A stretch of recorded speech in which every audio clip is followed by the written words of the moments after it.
Santo tem autoconsciência. Então, quando Jesus estava orando no Getsêmani, Pai, faça de mim este cálice, é claro que ele estava conversando com o Pai dele. É claro que ele não estava falando ali com ele mesmo. Uma vez uma pessoa me disse isso, mas se eles são um, então como que um conversa com o outro? É justamente porque são 3 pessoas. Cada uma tem autoconsciência, mas da mesma substância. Vamos caminhar aqui para explicar isso. Tanto que o símbolo da Trindade é esse. O triângulo. Alguém já tinha visto isso? Que o símbolo é o triângulo? Então, assim como tem aquele símbolo da eternidade, o círculo, então é o triângulo. E realmente, não é que é um símbolo, uma representação de Deus, qualquer coisa assim. Mas é apenas uma ideia, né? Mas toda ideia é limitada. Que nem se falar assim, não é que nem os estados da água. Então é o Pai, o Filho e o Espírito Santo. É impreciso isso. Porque parece que são modos de Deus. E essa modalidade seria então uma heresia. Tem gente que fala também dos raios do sol, né?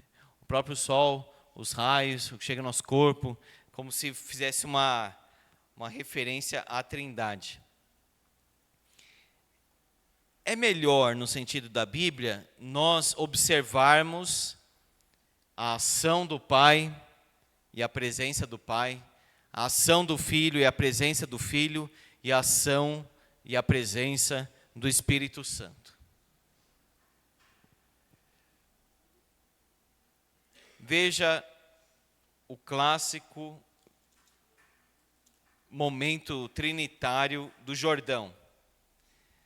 Mateus 3, 16 e 17.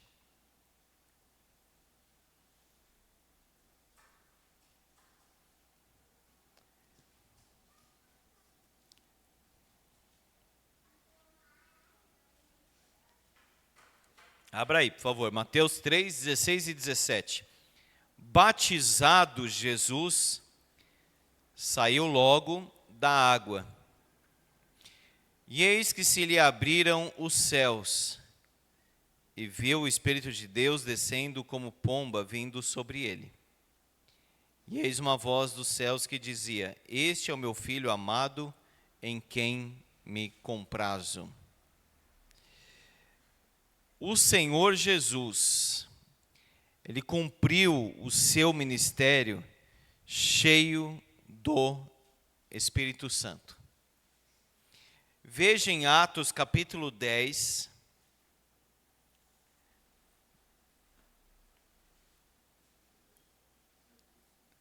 Atos capítulo 10, versículos 37 e 38.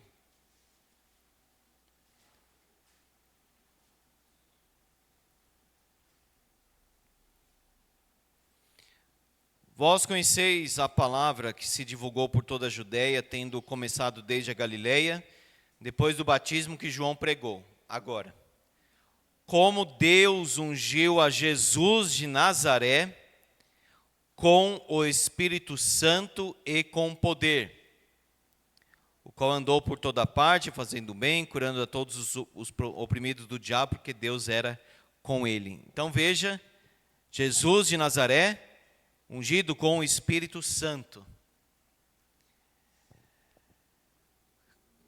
Como homem, ele foi capacitado, preservado, sustentado pelo Espírito Santo. Como que Jesus foi preservado de qualquer corrupção, culpa no ventre? Veja Lucas. Abra lá no Evangelho de Lucas. Vamos abrir a Bíblia. Melhor do que eu ficar citando aqui, porque aí você vê onde está o texto.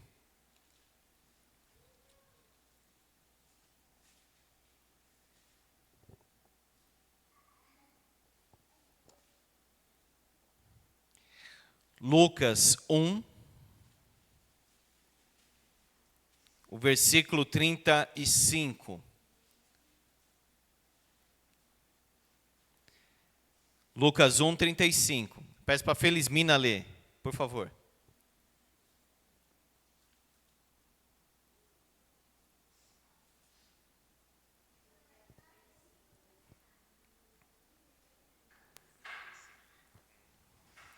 Lucas 1, 35.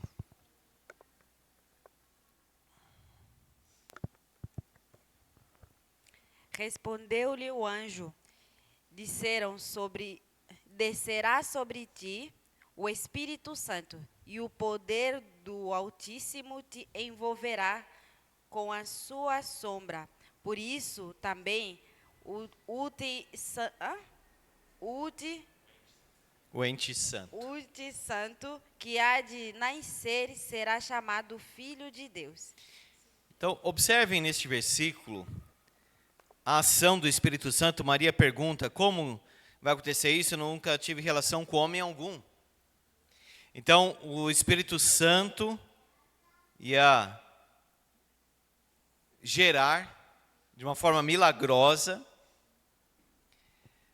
mas ele realmente agiu ali no ventre de Maria para que fosse protegida a santidade do Senhor Jesus. Olha só, descerá sobre ti o Espírito Santo, o poder do Altíssimo te envolverá com a sua sombra. Por isso, também o ente santo que há de nascer será chamado Filho de Deus. Então, o ventre de Maria não foi só como se fosse um pote ali, aí Jesus foi colocado ali.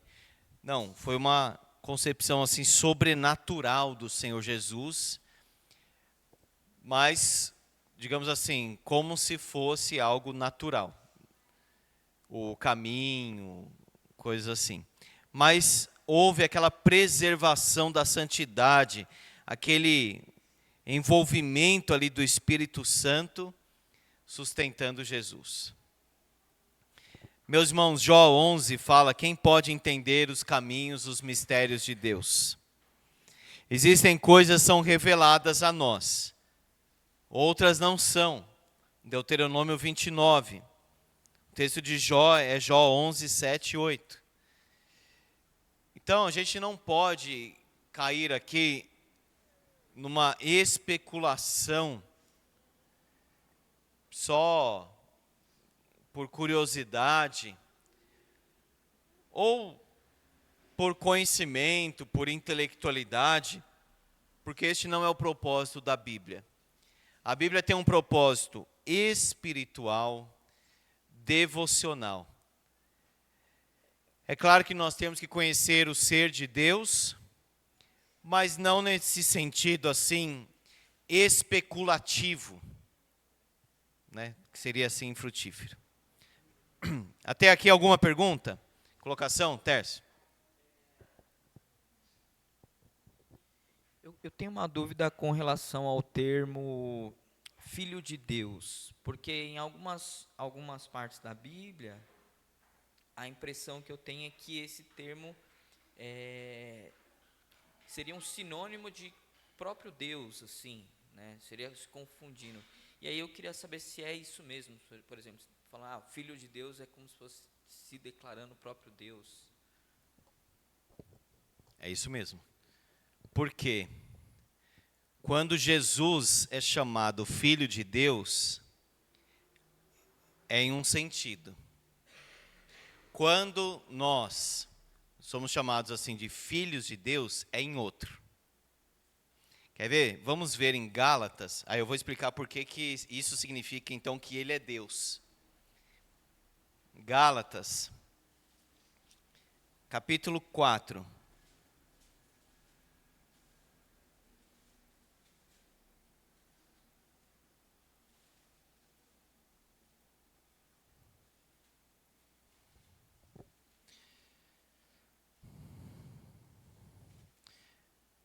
Vamos no versículo 4 já. Gálatas 4, 4.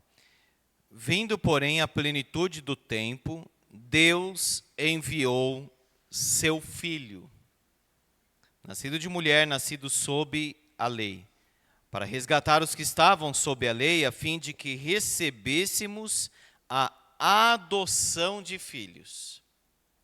Então, primeiro diz, Deus enviou o seu Filho para que nós recebêssemos a adoção de filhos. Porque vós sois filhos, enviou Deus ao nosso coração o Espírito de seu Filho, porque é enviado por Ele também, que clama, Abba, Pai. De sorte que não és escravo, porém filho, e sendo filho, também herdeiro por Deus. Então, olha só, aqui está escrito o seguinte, nós fazemos parte dessa bênção da herança com Jesus. Somos filhos. Nós entramos neste relacionamento de comunhão entre o Pai, Filho e Espírito Santo. Nós entramos nessa comunhão com a Trindade. Conforme ele falou lá em João 17, quando ele orou com seus discípulos. Agora, Jesus não se torna filho. A gente sim. Nós não somos filhos de Deus por criação. Esse texto está muito claro e Romanos 8 ensina também. Quando nós cremos em Cristo, nós somos, olha o final do versículo 5.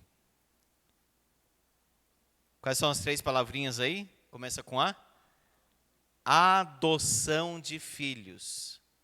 Deus nos adotou como filhos. Deus nos recebeu como filhos. Isso significa que nós somos 100% filhos. Eu estava lá no Rio Grande do Sul e conversando sobre adoção lá com um pai que adotou 2, na época já era jovem, né? Ele falou assim, olha, eu não falo assim filho do coração, eu falo filho. Para não dar uma impressão assim, parece ser 50%. A gente sabe que não é do sangue, a gente sabe, mas ele não queria enfatizar isso. Um biológico, outro do coração. E às vezes nós podemos pensar que a adoção é como se fosse assim, é filho, mas não é exatamente um filho. Não, a Bíblia não trata assim. Tanto que os cristãos do primeiro século, eles adotavam muito filho. Porque tinha na compreensão a adoção de Deus. Nós somos filhos de Deus.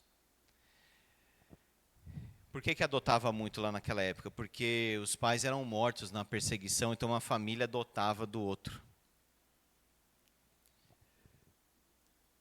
Agora, qual que é a diferença então entre nós e Jesus? Ele é filho por natureza, essência. Se ele é filho, então ele é da mesma natureza.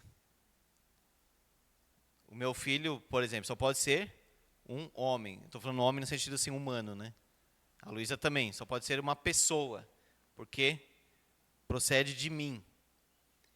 Como fala então filho de Deus, só pode ser Deus, porque está falando desse jeito, no sentido assim, da natureza dele. Nós não somos filhos de Deus por natureza. Por natureza nós somos o que, irmãos? Inimigos, escravos, alienados. O pessoal não fala assim, mas eu também sou filho de Deus.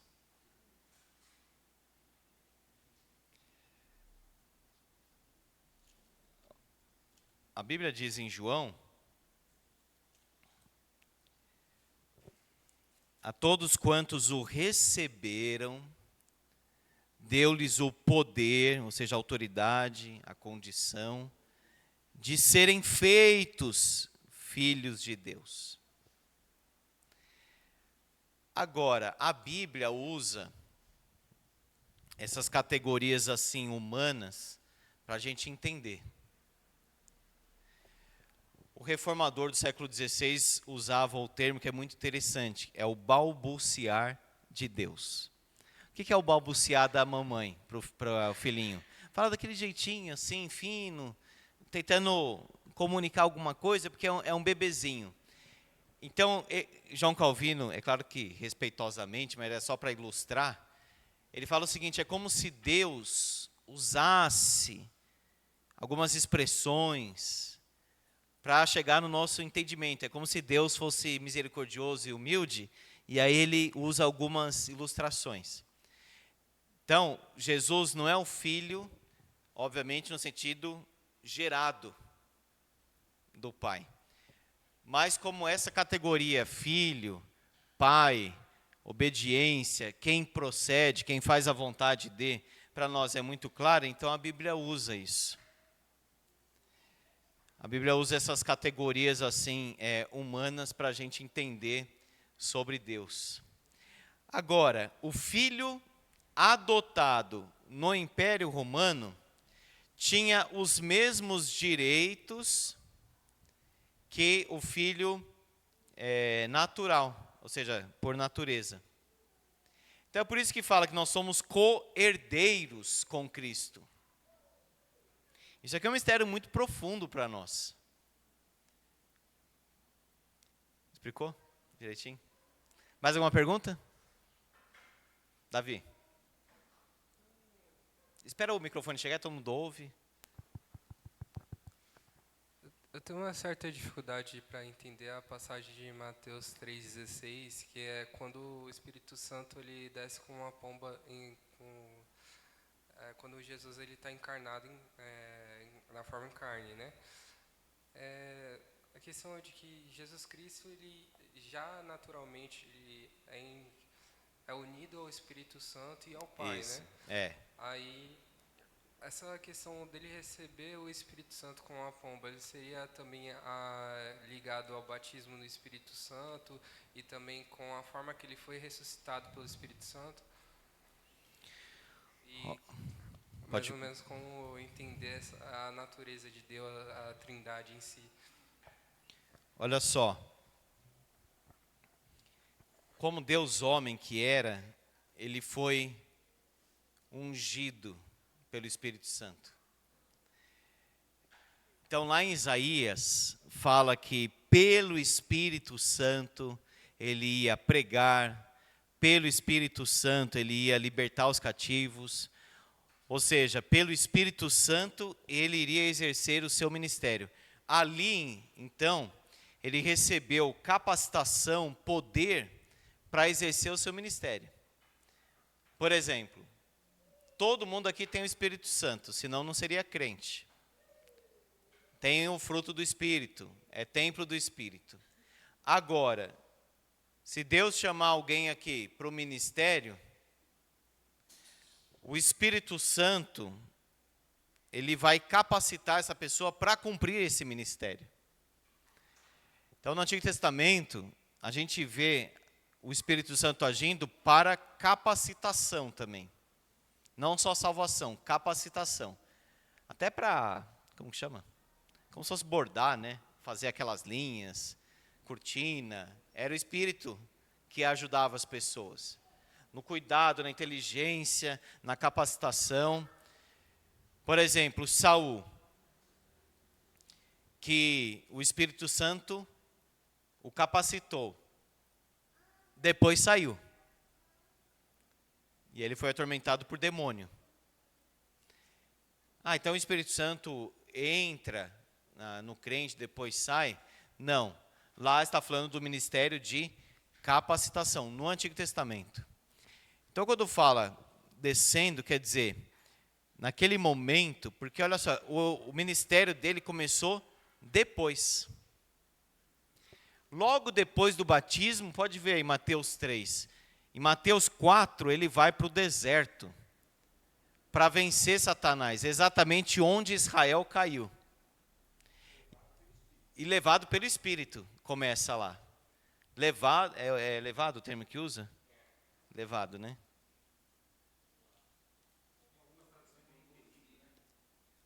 Impelido, né? Vamos ver, Mateus 4. Dá tudo na mesma, né? Mas só para... foi levado. Tem alguma tradução que dá... É a mesma coisa, mas dá essa ênfase de alguém que é conduzido, realmente. É colocado, sabe? Dá uma ênfase assim. Mas, enfim, foi levado, olha só, pelo Espírito ao deserto.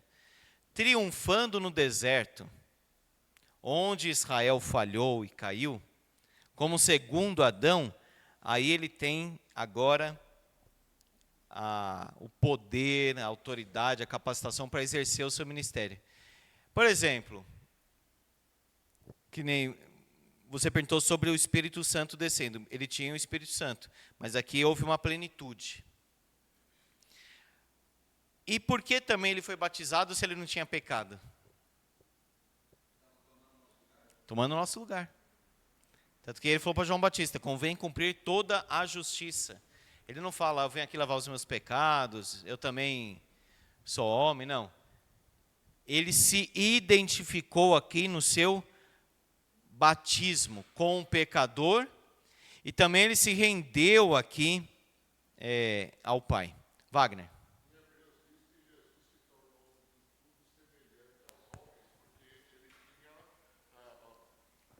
Nosso Senhor, em Hebreus, ele corresponde a um sumo sacerdote. E o sumo sacerdote tem que ser da parte do homem. Porque é o sumo sacerdote que faz a ligação do homem com Deus. Exato. Então ele, como sumo sacerdote, ele tinha que ser batizado. Por quê? Para corresponder ao seu ofício de sumo sacerdote de todo homem que crê. Bem lembrado. Vamos abrir em Lucas, achei aqui o detalhezinho que eu queria. Lucas 4.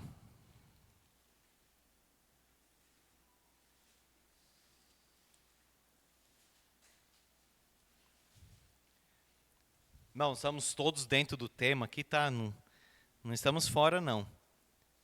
E essas dúvidas são interessantes e importantes. Olha só, 4:1.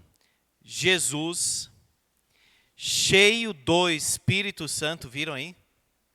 Olha só, Lucas 3, você tem o batismo de Jesus, 21 e 22. Aí tem uma genealogia que encosta lá em Adão. Aí fala no 4:1, cheio do Espírito Santo. Voltou do Jordão e foi guiado pelo mesmo Espírito no deserto. Essa é a palavra que eu queria, guiado. Guiado pelo mesmo Espírito no deserto. E ali ele vence. Quando ele vai ler a Escritura na sinagoga, no capítulo 4, olha o versículo 16. Indo para Nazaré, onde fora criado, entrou num sábado na sinagoga, segundo o seu costume, e levantou-se para ler. Então lhe deram um livro do profeta Isaías, que era um rolo muito comum naquela época. E, abrindo o livro, achou o lugar onde estava escrito. Essa Bíblia pequenininha que a gente tem na mão, não existia, né, irmãos? Então, imagina lá o rolo. Eu quero aquela parte. Aí vai lá o rapaz pegar. Abre aí, segura.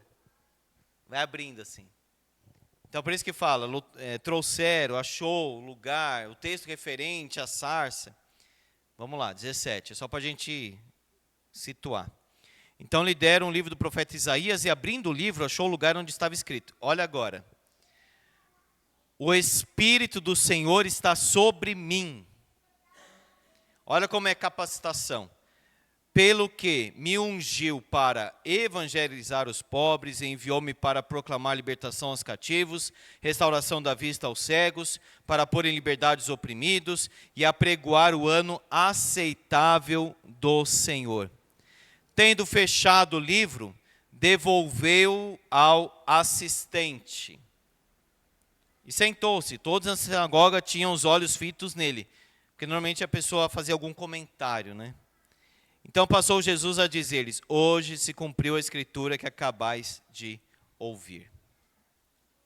Então ele foi cheio do Espírito Santo, ele foi capacitado pelo Espírito Santo, ele viveu no Espírito.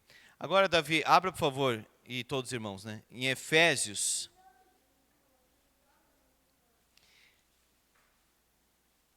E aqui eu quero entrar num assunto, irmãos, que é importante.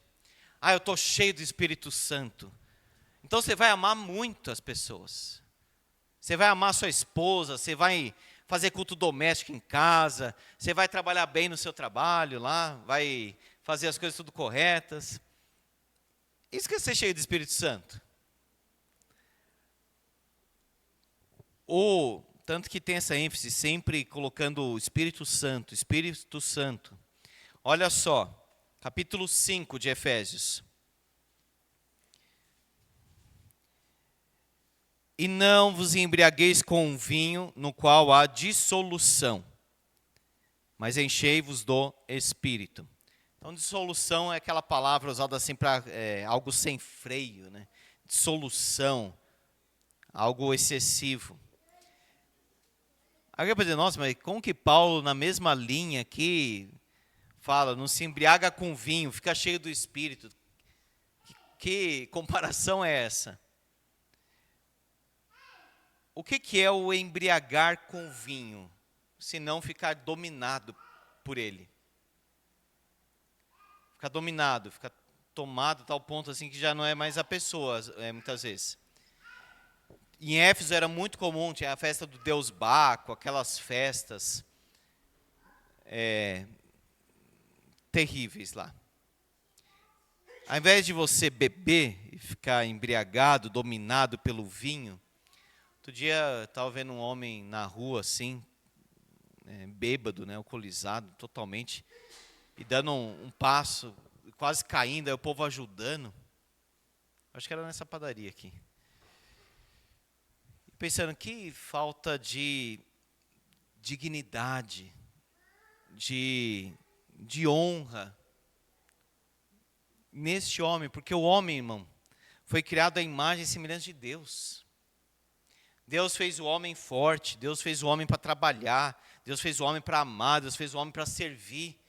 Aí você contempla um homem caindo, assim, dominado por uma bebida, isso é terrível, é triste, é descer assim, a questão da dignidade, da honra, da força. Então Paulo está dizendo, para de beber, para de ficar embriagado, para de ficar dominado pelo vinho ou qualquer outra coisa. Fique cheio do Espírito, dominado pelo Espírito. Como que eu fico cheio do Espírito? Vou levantar os braços assim, vou dizer, Senhor, pode encher agora, como se fosse uma bexiga, né? Ou abre a cabeça e vai ser cheio do Espírito. Olha só, enchei-vos do Espírito. Olha o gerúndio, falando, entoando, louvando, dando graças, sujeitando-vos. Então, quer ser cheio do Espírito? Cadê os salmos? Cadê louvor? Cântico?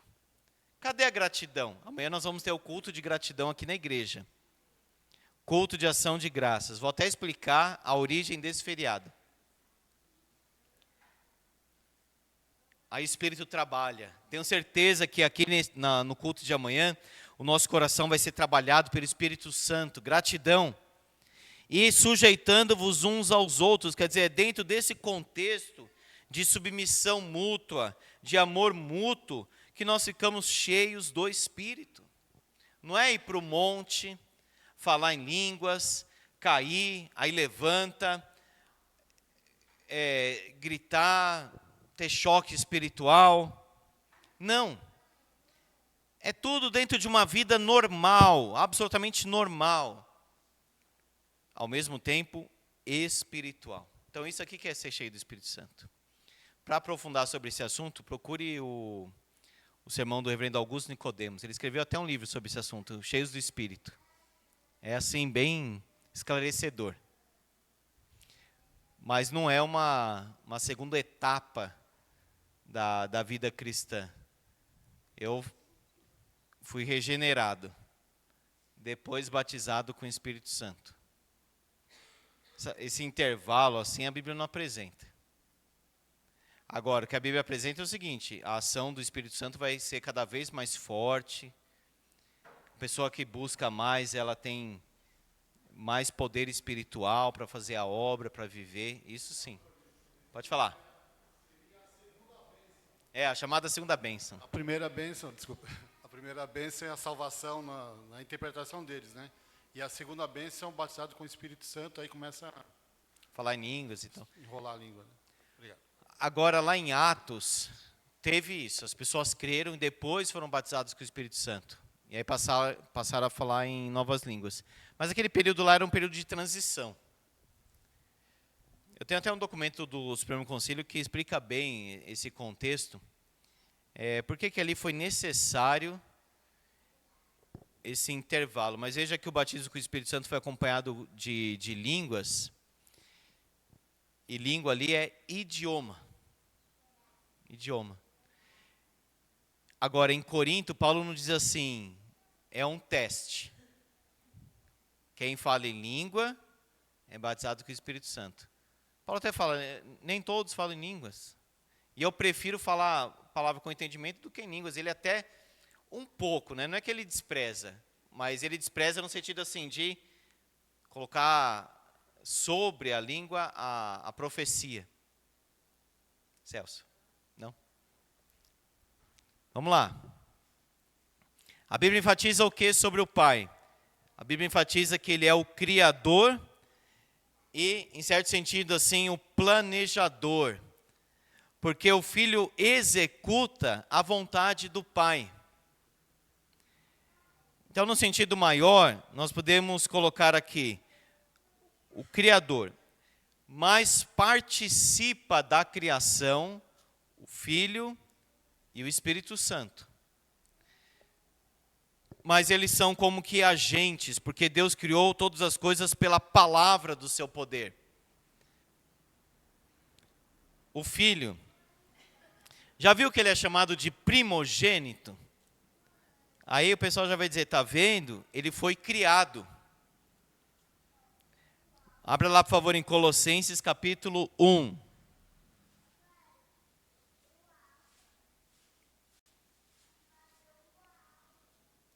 Porque primogênito é o primeiro filho, né? Primogênito, o primeiro filho. Depois vem os outros. O mais velho. Agora, será que... Esse é o ponto, irmãos, que a gente precisa ter muito cuidado, porque às vezes as palavras... Assim, é a mesma palavra, mas dentro de um contexto tem uma aplicação diferente. Então, Jesus ser chamado de primogênito é diferente do que dizer assim, o primogênito daquela família é ele. Vamos lá, 15. Ou seja, Jesus é a imagem do Deus invisível. Olha que interessante como Paulo fala. Deus conhecido em Cristo. A imagem do Deus invisível. O primogênito de toda a criação. E olha como está escrito aí. Basta prestar atenção. Não diz o primogênito dos filhos de Maria.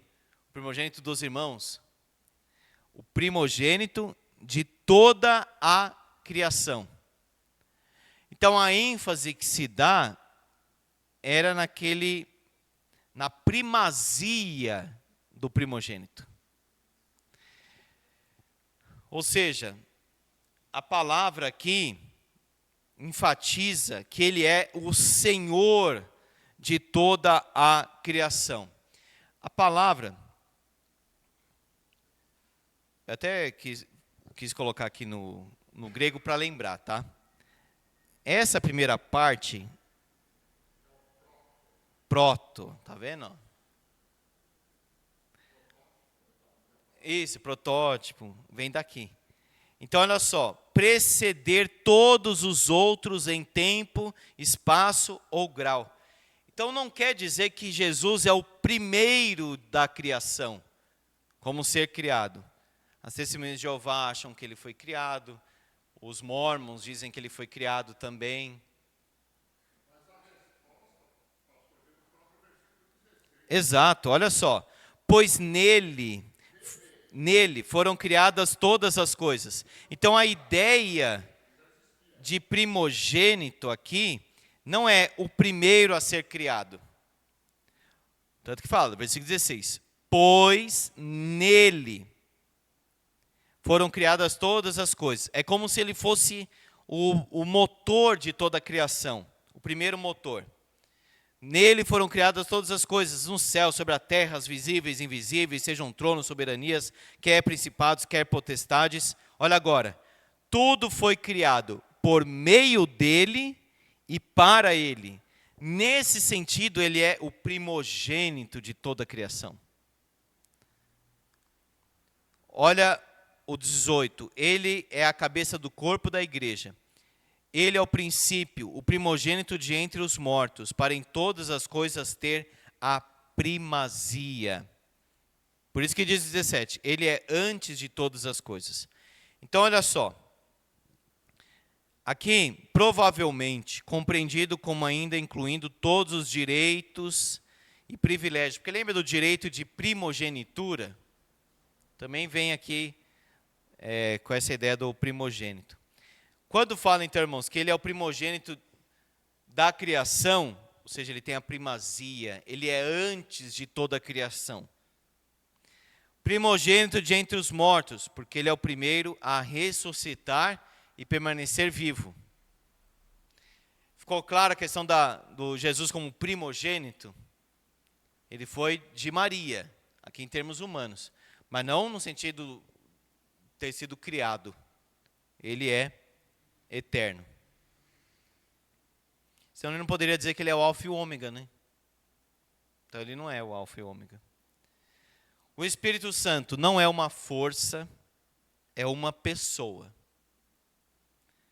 Uma força fica triste. Na Bíblia fala que ele se entristece. Em Atos diz o seguinte: disse o Espírito Santo: separai-me agora Barnabé e Saulo. Então se sente, fala, só pode ser uma pessoa. Age. E olha o batismo. É Mateus 28. Aqui em Atos 5 é outro ponto. Mateus 28.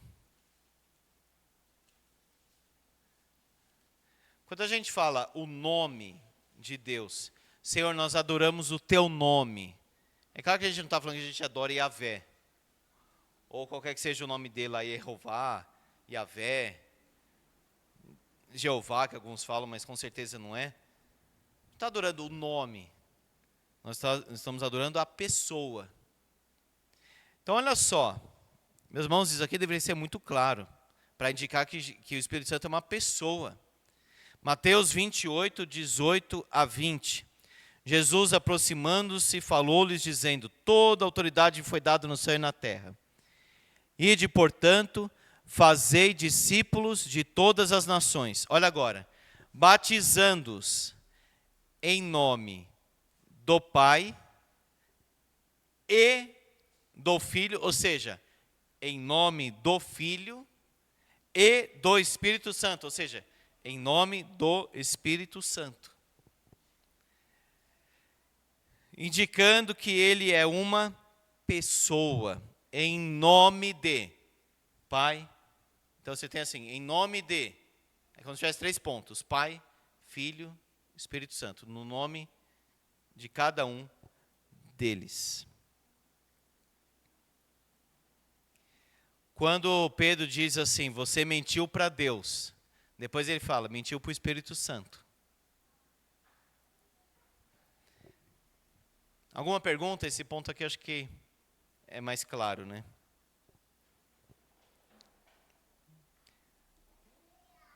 Vamos lá, 2 Coríntios capítulo 3.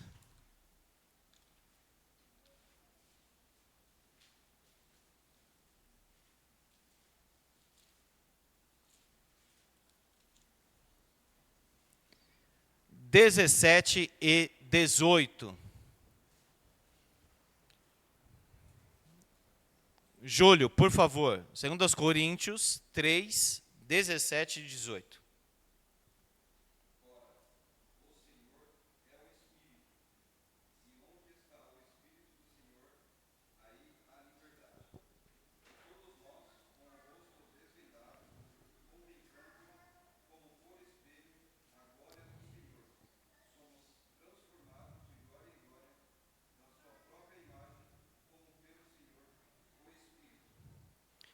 O Senhor é o Espírito. E onde está o Espírito do Senhor, aí há liberdade.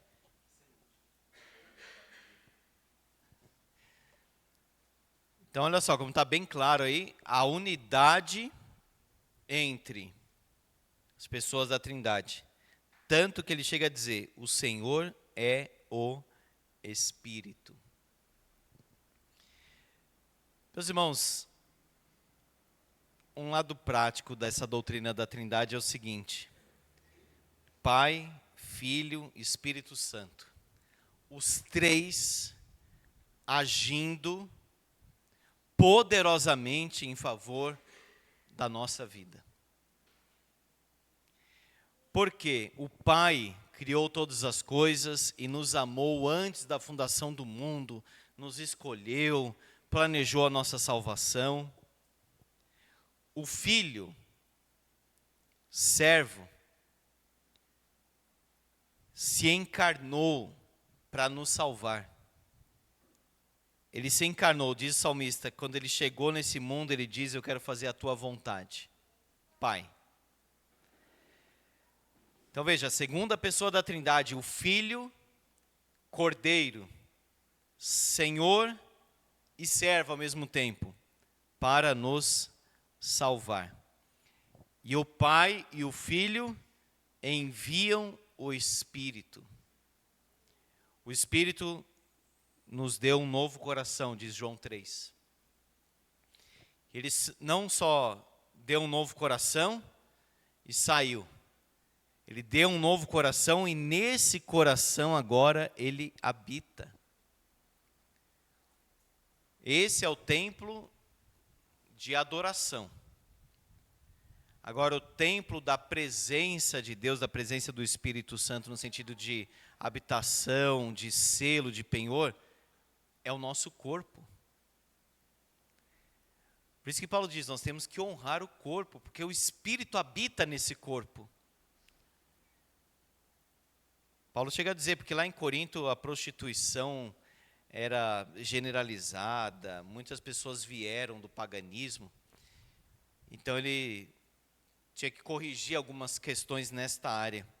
Alguém poderia pensar, não, o que importa é a alma, o corpo não, a gente faz o que quiser com o corpo. Aí Paulo diz, esse corpo é membro de Cristo, porque eu sou do corpo de Cristo, é habitação, é templo do Espírito. Eu vou pegar este corpo que é membro de Cristo e me unir com meretriz. Ele até assusta com essa ideia, ele fala assim, de modo nenhum. Então veja, como essa doutrina da Trindade em favor da nossa salvação é poderosa.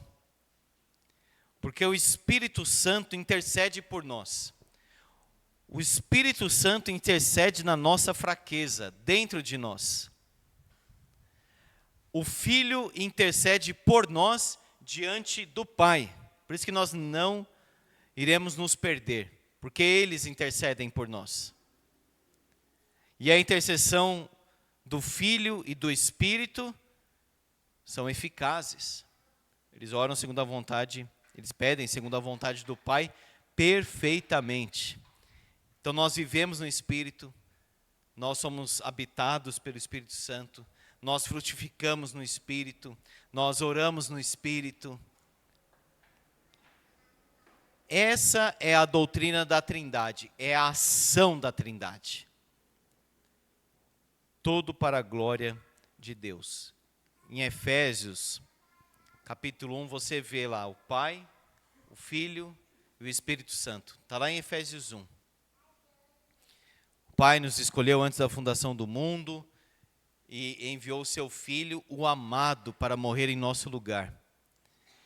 E o Espírito, olha só, Jesus morreu na cruz. Jesus pagou o preço dos nossos pecados. Mas isso tem que ser aplicado no crente. Não adiantaria Jesus morrer na cruz, cumprir o seu ministério, se isso não fosse aplicado no crente. Então, essa atividade de aplicar a obra de Cristo ao crente é a ação do Espírito Santo. E por que nós somos selo? Por que nós temos o Espírito Santo como selo e penhor?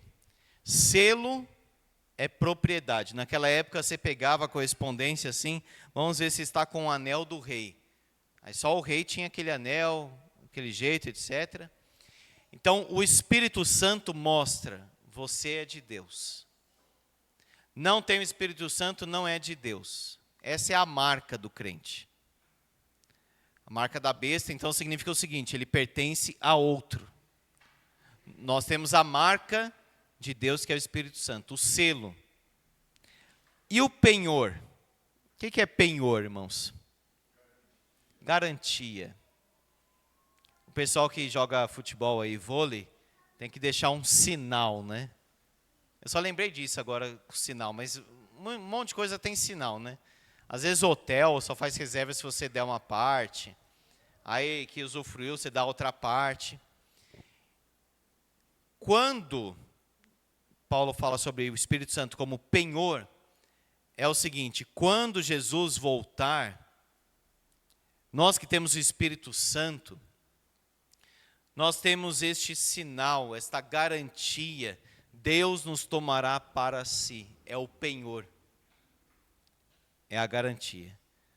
O cristão tem o Espírito Santo, então ele é do Senhor. Ele é do Senhor. Louvado seja Deus, irmãos, pela nossa salvação, porque o Pai, nós somos amados pelo Pai, pelo Filho e pelo Espírito Santo. Os três agindo poderosamente em nosso favor. Mais alguma pergunta? Cássio, ou colocação também? Pastor, Atos 20 e 28 é um texto que é muito usado por pessoas que não acreditam na Trindade para falar que Deus nos resgatou com o seu próprio sangue. Como que o senhor explica isso?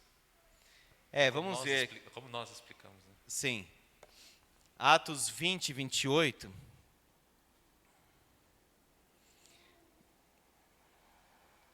Atendei por vós, Paulo está falando para os presbíteros, né? E por todo o rebanho sobre o qual o Espírito Santo vos constituiu bispos,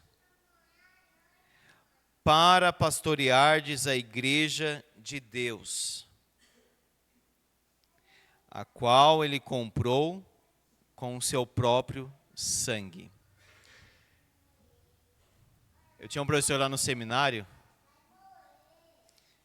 que ele falava o seguinte, este é um dos textos mais claros sobre a divindade de Jesus, porque Deus comprou com o seu sangue, indicando que Jesus Cristo é o Senhor, o Filho de Deus, é o próprio Deus.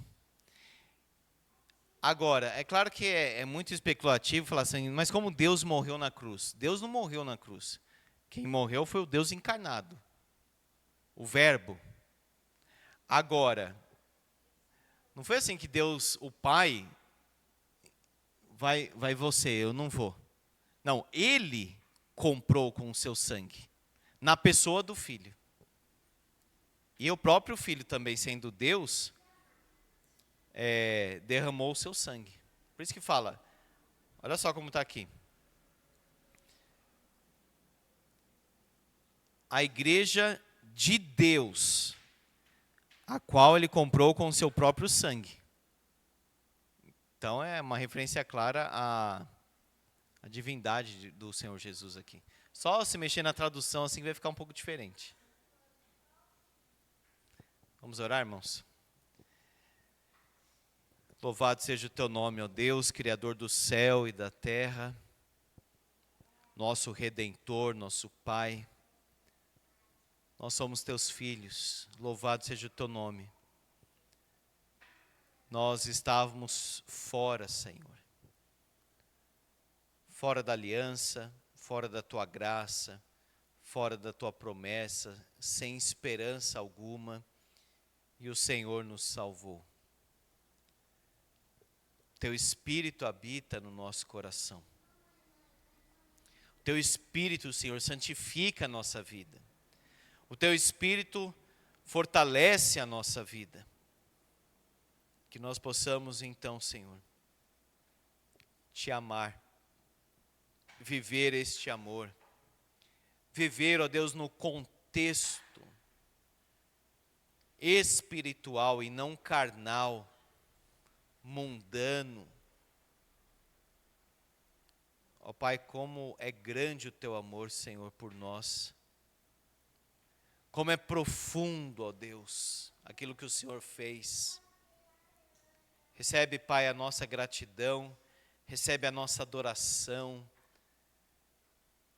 recebe, Pai, o nosso louvor, e nós nos rendemos a Ti, porque o Senhor nos amou primeiro, o Senhor nos alcançou, o Senhor nos adotou, o Senhor nos acolheu e recebeu como filhos. Que nós possamos crescer neste amor e que nós possamos também amar. Em nome, por amor e para a glória de Jesus. Amém, Senhor.